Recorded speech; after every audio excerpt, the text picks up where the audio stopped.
Você já ouviu falar do deus Zotro? Z-O-R-T-O. Zotro?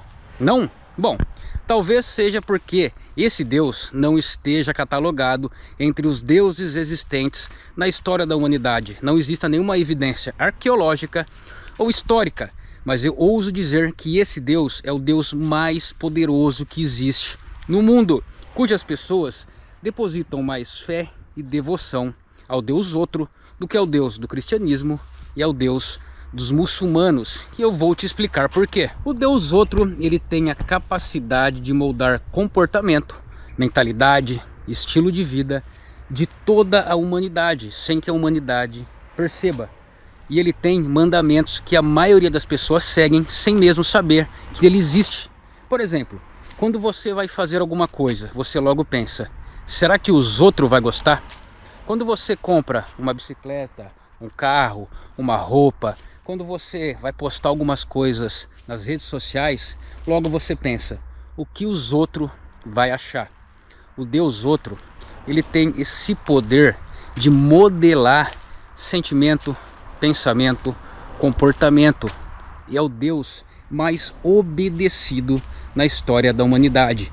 E ainda que você seja cristão, hinduísta, muçulmano, você obedece mais ao deus Zotro do que ao deus da sua religião. Inconscientemente, tudo que as pessoas fazem é para agradar os outros. Quando elas saem de casa, se vestem pensando no que os outros vão achar. Quando elas sobem na sua bicicleta e ligam o Strava ou o ciclocomputador e fazem todo o percurso, finalizam, postam nas plataformas, no Strava, no Instagram, elas estão pensando no que os outros vão falar, no que os outros vão achar.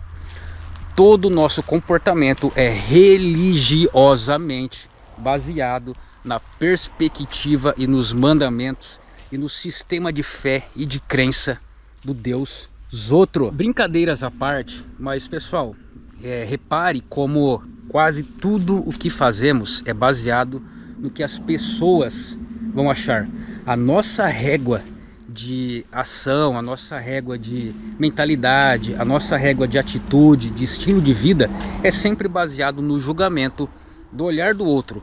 E quase toda a nossa vida, todo o nosso esforço, todo o nosso trabalho, toda a nossa dedicação é baseado para que a gente ganhe dinheiro, trabalhe, se mate e invista naquilo que as pessoas vão ver. Sim, é isso mesmo. Eu conheço pessoas que investem mais em carro, na fachada da casa, em bicicleta, em moto, em roupa, e dentro da própria casa dela as coisas estão velhas, as traças, decadentes, infuncionais, quase inúteis, porque ali não importa, os outros não vê, os outros não julga, os outros não têm acesso. E pessoal, isso não é um papo de bicicleta não é um papo de ciclismo, é um papo de vida, é um papo de comportamento, é um papo sociocultural. Se você parar para pensar, não existe nada melhor do que depois de um dia longo de trabalho, você chegar na sua casa e se deleitar no conforto do seu lar. Não tem nada melhor do que você pegar o seu dinheiro, investir num sofá de qualidade, num sofá aconchegante, numa cama gostosa de dormir, numa TV grande, linda, maravilhosa, num sistema de som gostoso para você ver um filme com a sua família, às vezes num cobertor ali bem bacana, assim, bem macio, num travesseiro aconchegante, num jogo de panela, num fogão, numa geladeira. Cara, invista em você, esquece o que as pessoas estão pensando, cara. Não tire do seu lar, não tire da sua casa, não tire daquilo que vai beneficiar você pensando no que as pessoas vão achar, cara. Dane-se, viva a vida pra você. Aquele meme de uma menina tirando foto com um iPhone e a parede do quarto dela sem reboque, sem nada, no tijolo cru.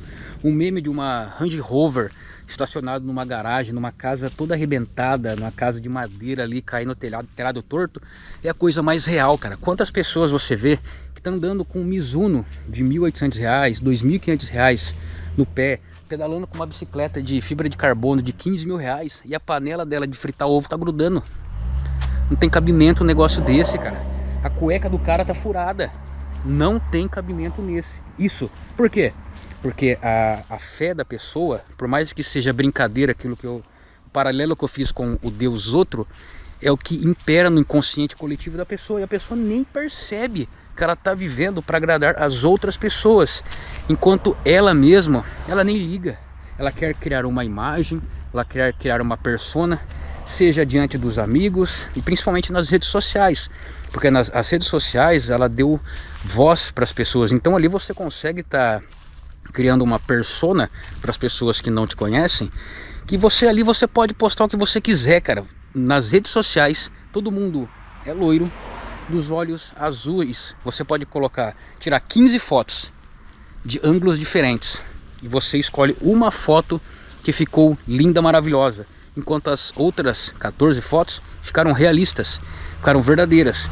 Mas as pessoas querem esconder essa realidade para tentar impressionar os outros, o Deus outro.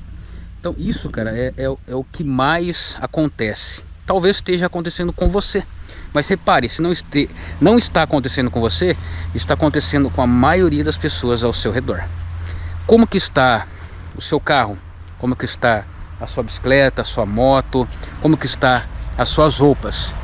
E como que está a sua casa? Como que está a qualidade daquilo que as pessoas não veem, não têm acesso?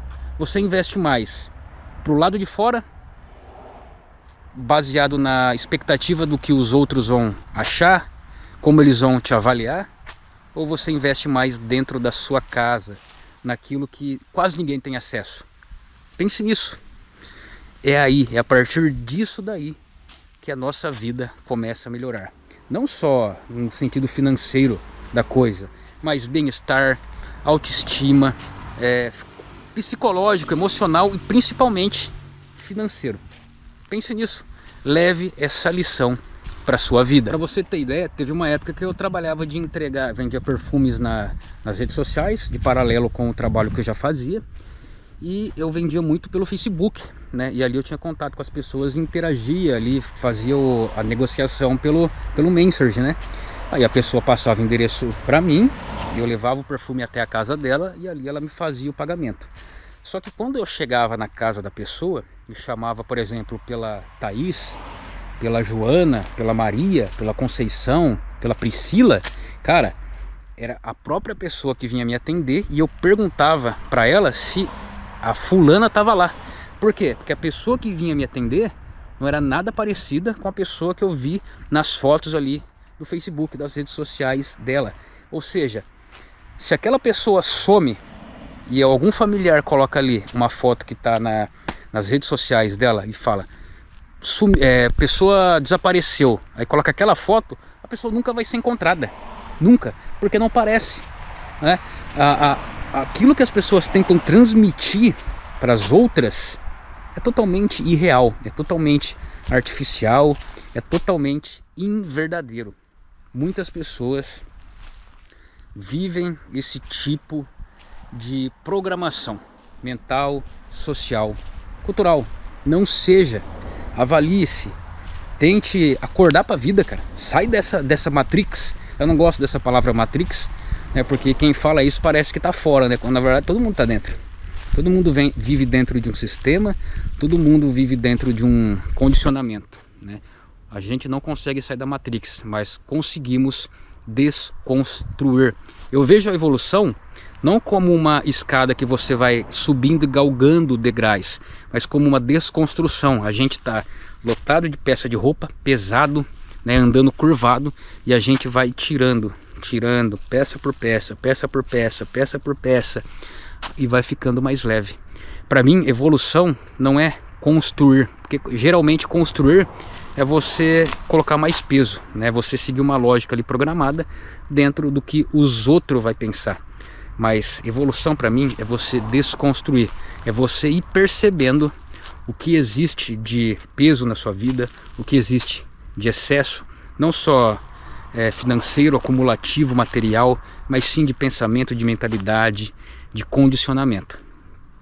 evolua, mas evolua do jeito certo. Talvez o que você entenda por evolução seja totalmente o contrário do que o verdadeiro conceito é.